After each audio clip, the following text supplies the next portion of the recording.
Welcome to Small Insight, Big Impact, where one small idea can ripple across systems and reshape the future. Today, we'll dive into one of the most present and yet least understood environmental stories of our digital age. How data centers, the silent engine of artificial intelligence, are quietly reshaping the world's water crisis. The digital world is thirsty for fresh water. Yes, the digital world is thirsty for fresh water. I say this because every time you upload a photo, stream a video, or ask an AI a question, somewhere a data center processes your request. And this request, if I tell you, uses millions of gallons of water, will you believe it? Yes, millions of gallons of water. According to a recent study, the global network of data center consumes over 700 billion liters of water annually. Yes, 700 billion liters of water annually is consumed by data centers around the world. That is enough to supply water to the needs of millions of people around the world. And the truth of the matter is the growth of IA centers is actually not slowing down. It is increasing. So we should expect this level of consumption to skyrocket in the coming years. You might ask, why is it that data centers use water?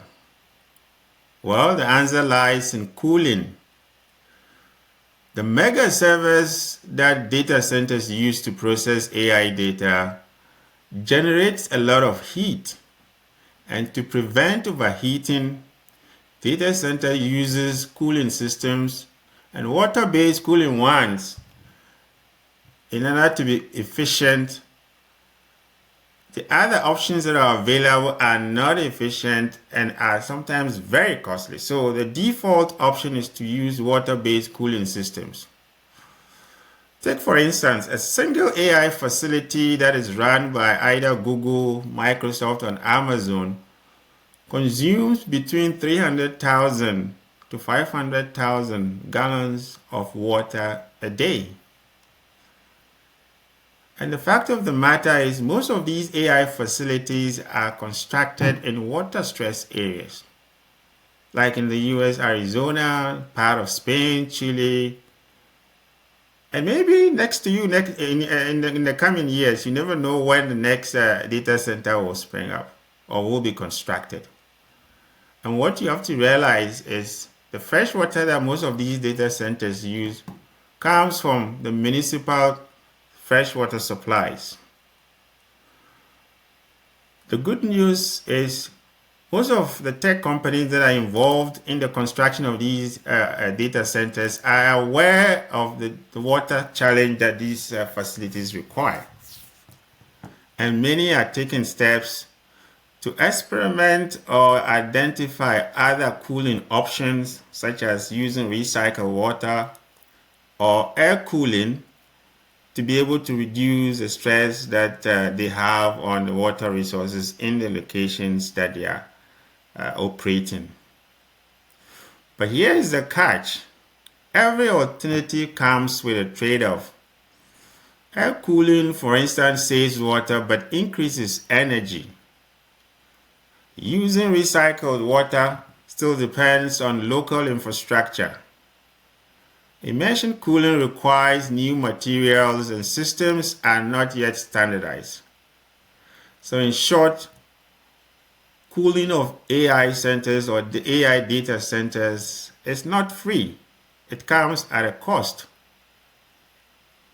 So what we have to do is not to stop the cooling, because that it's not possible, but to cool responsibly.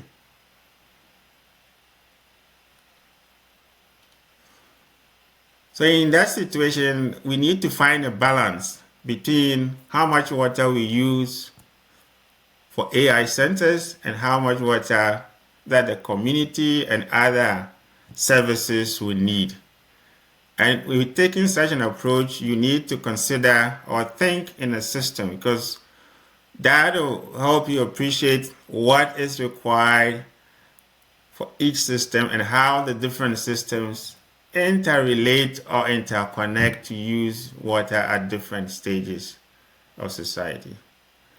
So what we need to do is for companies to disclose both their indirect and direct water use. In most cases, they shouldn't build high water user data centers in water-stressed regions.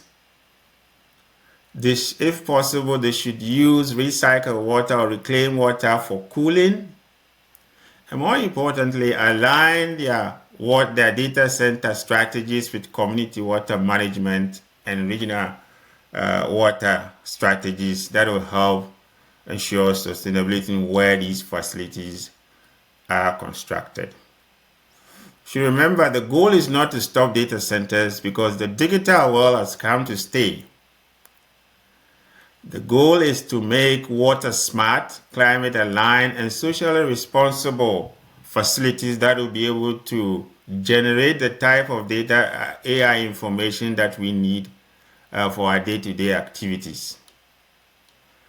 So, what can you do, or what can we do in our small world to be able to contribute to this whole situation? First, we need to be asking questions. Wherever you are, try to understand what is going on. And with that, companies will have to announce or let communities or regulators know the data centers they intend to construct and where they intend to collect or get their water to meet the demand of these facilities. And more importantly, what type of cooling system are they going to use? It is also important to make sure that regulators have policies in place to be able to help integrate water and energy and digital planning in some situations. It's currently picking up in most advanced and developed countries, but in the developing world, with time you see these facilities springing up because of the abundant water resources that you have available there. So it is very important to start considering this as part of your national planning exercise. And research centers and innovation centers should also work hard to determine water efficient computing technologies that will help cool these servers by using less water or other alternative options. And if you are part of the investors or the business world in constructing these AI centers, you need to make sure that your AI strategy takes into account the water consumption and other socioeconomic risks that comes with it in your planning and execution of your projects. I am Dr. David Tsetse, and this is Small Insight, Big Impact. If you find this useful, share it with someone. Until then, stay curious.